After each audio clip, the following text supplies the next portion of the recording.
bukan hanya kelompok masyarakat yang awam, tapi masyarakat intelektual juga resah dan gelisah. Mereka berada di persimpangan informasi. Tidak tahu mau ikut mana ini, mau ikut sini, ini sana bilang bukan. Jadi sebetulnya pandemi COVID ini tidak hanya menular lewat droplet, lewat udara, kontak fisik, tapi juga menular lewat media. Keresahan, kegelisahan, problematika seputar Maluku Utara, dan solusinya hanya di Ino Macarita. Ino Fomapolu, Fosigise, Fajaru Nurlela Sarif, Najarita Cabu Jotabea, Syukur Dofu-Dofu, Baba Seema Yaya Sigoa. Kembali lagi bersama saya Nurlela Sarif dalam channel podcast Ino Macarita.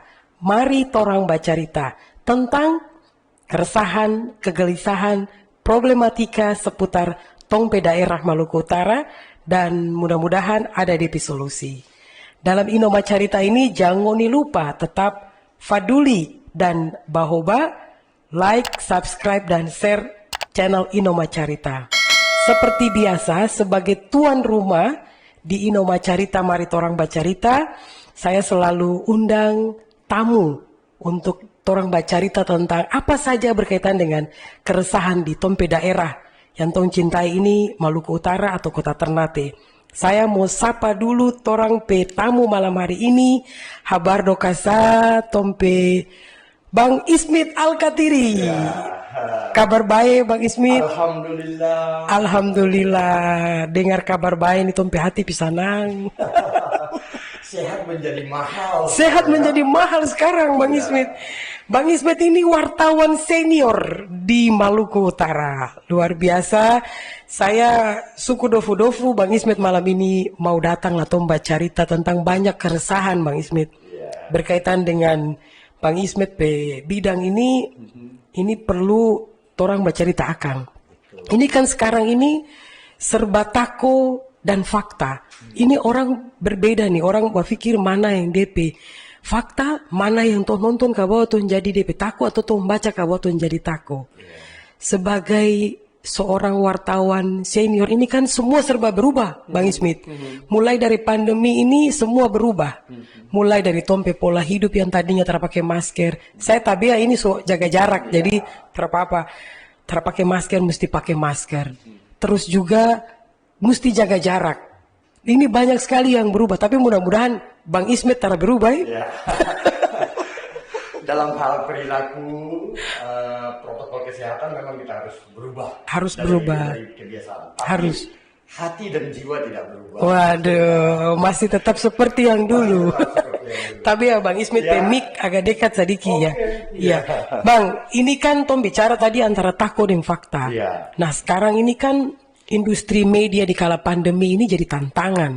Nah kalau Bang Ismit yang hari-hari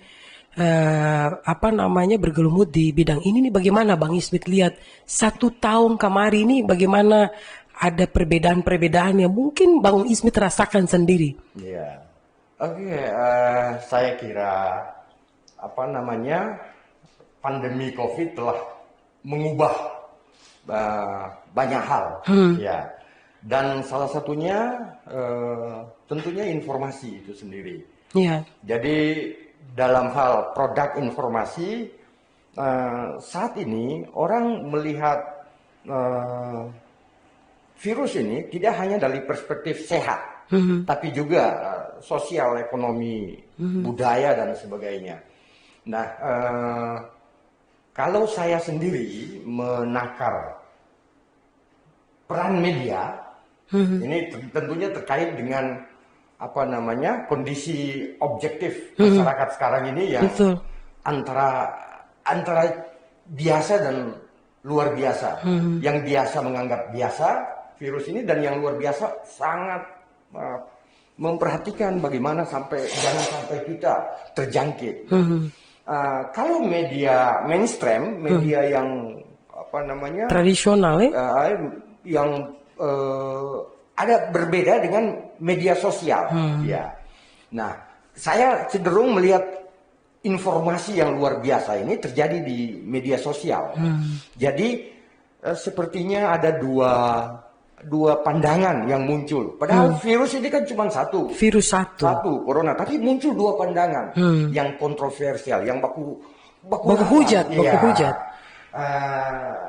Apa yang orang lihat itu di satu sisi ini kelompok yang pro bahwa virus ini ada, itu menyampaikan fakta-fakta. Ya, setiap hari ada orang sakit, gejalanya ya terjangkit, gejalanya ada seperti yang digambarkan oleh para pakar ini, bahwa ya virus ini seperti gini. Tapi di sisi lain ada pihak yang kontra. Mereka bilang virus ini telah ada. Foya. Ini cuma rekayasa. Iya. Dan karena itu mereka cuek. Dong setara mufaduli lagi demi barang ini. Nah, ada juga yang mengaku ini ada DP virus. Tapi sepertinya biasa-biasa saja. Dianggap seperti flu. Jadi dua informasi yang terpapar di media, terutama media sosial. Jadi Bang Ismet berbahasa dua pandangan ini terpapar di media atau terpapar oleh media? Ya, saya kira kedua-duanya, karena kedua-dua kelompok ini menggunakan media sebagai medium mempropagandakan pandangan. Dan yang menarik ini Bu Nela. Tapi orang kalau di Inomacarita, Bang Ismet harus panggil saya Cinela. Oh, dulu juga saya pernah panggil Cinela kalau bawa acara kan. Nah itu makanya karena Bang Ismet pakai itu jadi saya macam sadap dengar begitu. Nah ini menarik. Jadi yang menarik ini Cinela, kedua kelompok yang bertarung di angkasa ya media sosial ini memiliki argumen dalil yang sama-sama kuat. Oke. Jadi orang-orang yang ada di balik argumen ini ada orang-orang yang betul-betul di bidangnya. Ya. Ada pakar virus, ada segala macam. Ya. Ini yang kemudian membuat orang saudara-saudara, bukan hanya kelompok masyarakat yang awam, tapi masyarakat intelektual juga resah dan gelisah. Ya. Mereka berada di persimpangan informasi. Ya. Ya. Tidak tahu mau ikut mana ini. Mau ikut sini. Ini sana bilang bukan. Nah, tapi fakta di lapangan. Di lapangan segitu. Ambulans babunyi. Tenda mencari susah. Orang meninggal kiri kanan. Di satu sisi mau dengar ini. Di sana bilang terada, orang ini ahli. Masyarakat panik. Jadi sebetulnya pandemi COVID ini tidak hanya menular lewat droplet, lewat udara, kontak fisik, tapi juga menular lewat media. Nah ini statementnya Bang Ismet ini menarik bahwa virus ini dia tidak menular antara droplet, antara juga interaksi dan lain sebagainya, tapi dia menular juga oleh media dan memang ini dibenarkan diberikan pengakuan oleh WHO bahwa ada yang namanya coronavirus infodemic. Bahwa ada coronavirus infodemic. Nah, ini yang sebenarnya the real virus ini adalah media itu sendiri. Tapi kan Tom bicara Bang Ismet ini kan orang yang sudah sangat bergelumbut di bidang media. Tadi ada media mainstream, ada media sosial. Tapi memang kalau Tom mesti akui juga rata-rata yang paling banyak orang konsumsi saat ini dan ada istilah sekarang tuh viral, itu lewat media sosial. Kalau lewat media mainstream, tentu saja kan ada kaidah yang namanya kaidah jurnalistik. Nah ini mungkin Bang Ismet bisa cerita sedikit bagaimana sebenarnya proses dalam sebuah pembuatan berita itu sampai bisa menghasilkan informasi atau berita kepada masyarakat. Saya sebetulnya berada di dua lingkup itu. Saya orang media, tapi saya juga bagian dari media sosial. Betul. Nah, yang saya melihat memang begini, Cinela. Kalau media mainstream tentunya punya punya mekanisme untuk memberitakan, dan rata-rata media mainstream itu hampir cenderung lebih mengikuti pada pemerintah yang membijaksanai penanganan ini. Artinya lagi bertarung untuk terhadap kebijakan pandemi ini. Ya, jadi karena fakta, karena data, karena analisa, akhirnya media mainstream tapi hampir tidak mengakomodir kelompok yang kontra dengan kebijakan pemerintah melakukan vaksinasi, melakukan PPKM darurat, melakukan protokol kesehatan yang ketat dan sebagainya. Itu media. Nah, kalau media sosial justru berada di dua itu. Jadi pertentangan yang paling tajam ini di media sosial. Tentunya tadi Cinewa bilang bagaimana sih? Nah, tentu wartawan akan menyajikan berita itu sesuai mekanisme, Dan di sana wartawan bersandar pada kode etik jurnalistik. Jadi ini ada satu hal yang menarik, Cinela. Kemarin ada yang menanggapi seolah-olah media menakut-nakuti masyarakat. Nah, yang dimaksud adalah media mainstream.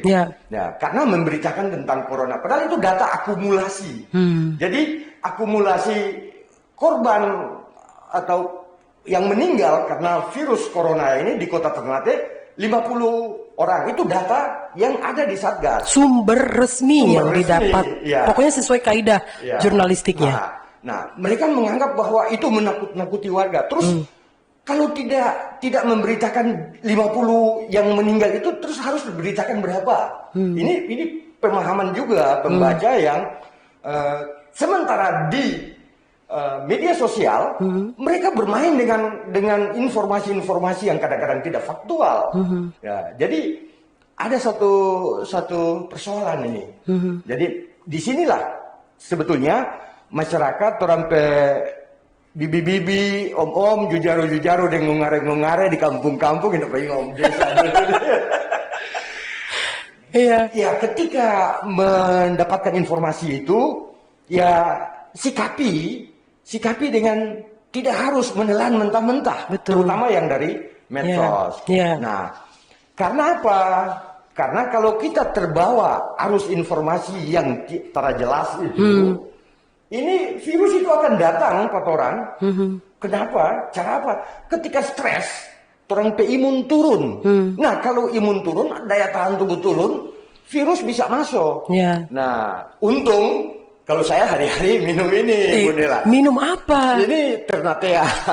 Apa itu? Ini bunga khas Ternate yang ditemukan Jacob Brain, seorang ahli botani dari barat.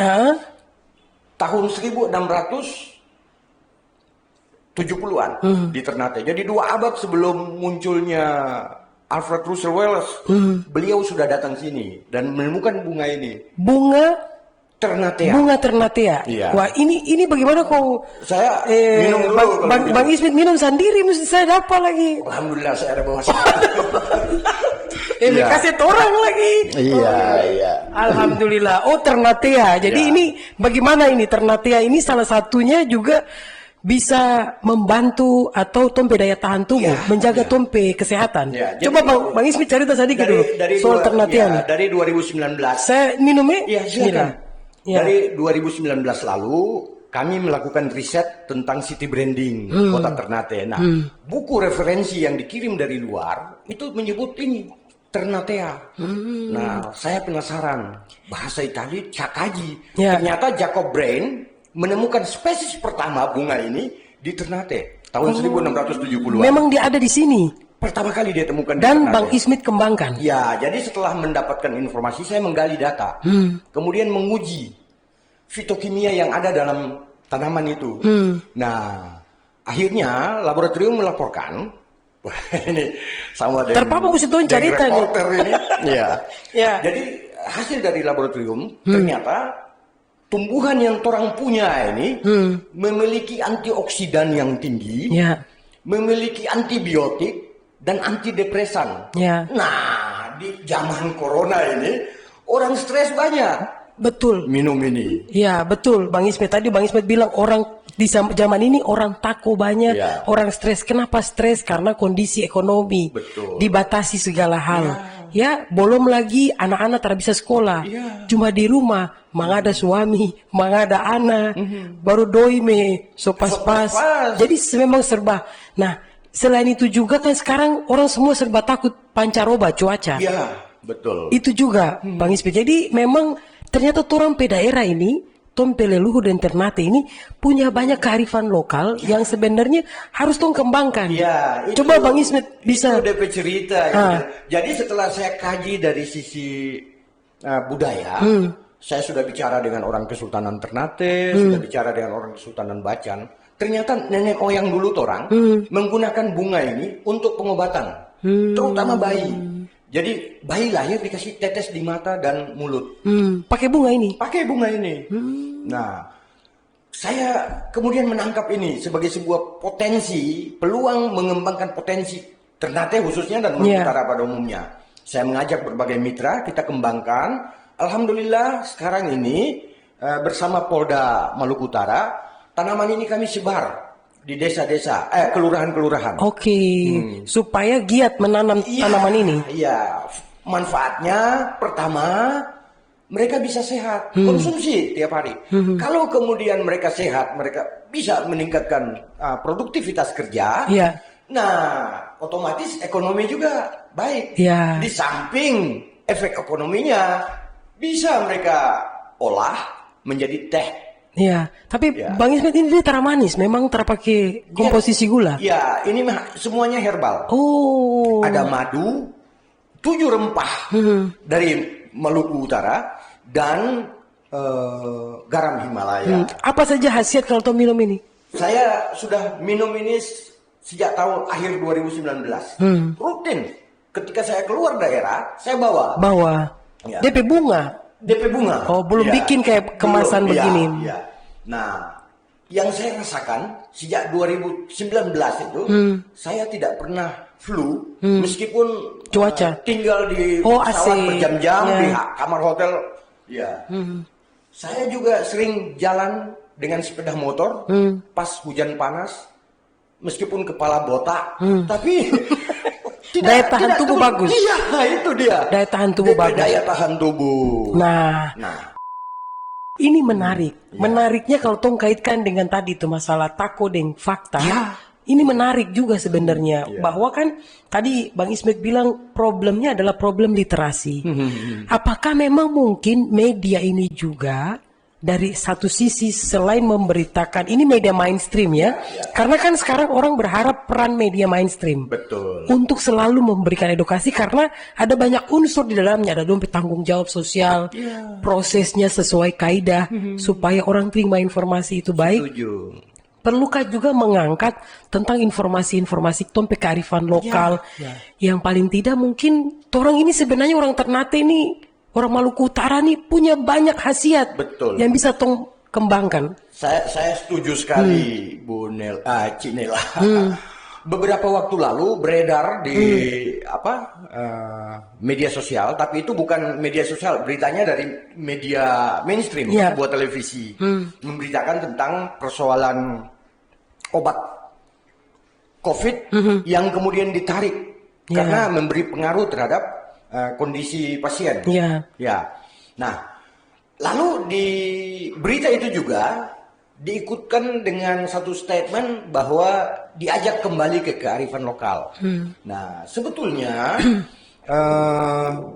peran media itu sendiri saya tidak promosi nih, tapi saya harus menyebut bahwa Harian Malut Pos maupun Malut Pos Online itu sudah menulis ini, bahkan di halaman 1 dan sudah beberapa tulisan yang kita ini bagian dari tanggung jawab moral, bagian dari peran media sebagai lembaga edukasi untuk bagaimana masyarakat mempotensikan, menggali kearifan lokal yang orang punya. Jadi orang nenek-nenek dulu, tetek-tetek dulu, dorang itu sehat, ya. Padahal di zaman itu juga banyak virus. Ya. Virus ini kan sejak lama. Dari zaman bahula sana sampai di zaman milenial. Tapi kenapa orang sekarang panik? Ya, karena orang semua berpikir instan. Ya, semua sakit kepala. Beli obat ya penting. Ya, betul. Padahal di samping rumah orang itu begitu banyak sekali. Dan pada posisi Bang Ismet sebagai seorang pelapor atau jurnalis itu sudah diinformasikan ke masyarakat lewat media mainstream. Iya, kami turunkan tulisan secara lengkap. Kemudian di beberapa forum saya dan kebetulan ada Kadis Kesehatan Kota Ternate, Ibu Nurbaiti, itu beliau sangat support dan bahkan beliau meminta masyarakat, om bibi di semua tanpa pakai itu obat-obat herbal lokal. Ya, karena memang terbukti. Ya. Saya tidak berani mengatakan ini obat corona, jangan. Ya. Tidak berani, harus ada pembuktian. Ya. Tapi untuk mencegah virus, meningkatkan imun, menghilangkan stres dan sebagainya, itu ada di setiap orang kehidupan. Ya. Banyak sekali. Iya, dan Tompe daerah ini sebenarnya punya khasiat dan memiliki segala hal soal itu. Betul sekali. Iya. Sangat. Nah, ini menarik Bang Ismet, bahwa memang tadi coronavirus ini sebagai infodemik, ya di satu sisi Tompe masyarakat ini harus berada di posisi mana, mau konsumsi apakah media sosial, tapi memang kalau hasil survei orang lihat hampir rata-rata Tompe masyarakat ini konsumsi media sosial. Ya. Nah, ini sebenarnya apa yang Bang Ismet harus katakan malam hari ini? Sangat benar. Jadi dampak yang terjadi di masyarakat antara kelompok cuek dan kelompok panik ini benar-benar hasil dari produk media sosial. Nah, kelompok cuek ini begitu percaya sekali dengan analisa, pandangan, pembuktian, dalil-dalil dari orang-orang yang kontra tentang keadaan virus ini. Nah, di satu sisi orang yang panik ini juga begitu melihat informasi di medsos yang gencar sekali tentang kondisi pasien yang seperti apa dan seperti apa. Nah, kedua-dua kelompok ini menurut saya juga harus di treatment. Harus di treatment. Iya, kata kuncinya harus di treatment. Bagaimana cara treatmentnya? Ya, kita mengajak sekarang ini masyarakat untuk tidak masalah mengikuti informasi medsos, tapi jangan telan segampang itu. Jangan mudah. Saya di keluarga saya mengajak keluarga saya, kita diskusi. Dapat berita di medsos, jangan langsung telan. Ayo kita bicarakan. Nah, logikanya di mana dan di mana. Tapi juga kalau itu berita sifatnya memberi harapan, ya kita kembangkan gitu. Nah, agar tidak panik bagi para kelompok yang betul-betul pro dengan eksistensi virus, keberadaan virus ini. Iya, berarti treatment yang Bang Ismet bilang ini berarti problem harus tong literasi media. Literasi sangat perlu. Ya. Memang tong lihat ada upaya-upaya pemerintah pusat sampai daerah terkait dengan literasi media. Tapi ini kan problemnya bagaimana sumber informasi yang masyarakat harus cari. Ya. Di awal pandemi ini literasi itu sudah kita lakukan dengan Satgas COVID provinsi. Tapi sebulan saja. Sementara arus informasi di media sosial ini jauh lebih kuat gitu. Jadi sebetulnya di kesempatan ini saya berharap juga Satgas COVID dalam melakukan penanganan dan pencegahan itu juga menjadikan informasi sebagai bagian yang penting. Bang Ismet, Tompe budaya teruskan nih. Sekarang kalau ton dapat informasi apa saja di grup-grup rame. Pungpang teruskan sampai Bang Ismet. Dan ini juga kan ada berita palsu. Orang bilang sekarang berita hoax. Ya, dengan mudah orang sebarkan. Nah, ini kan jadi sebuah perubahan yang saya bilang tadi di era saat ini. Itu menurut Bang Ismet bagaimana itu?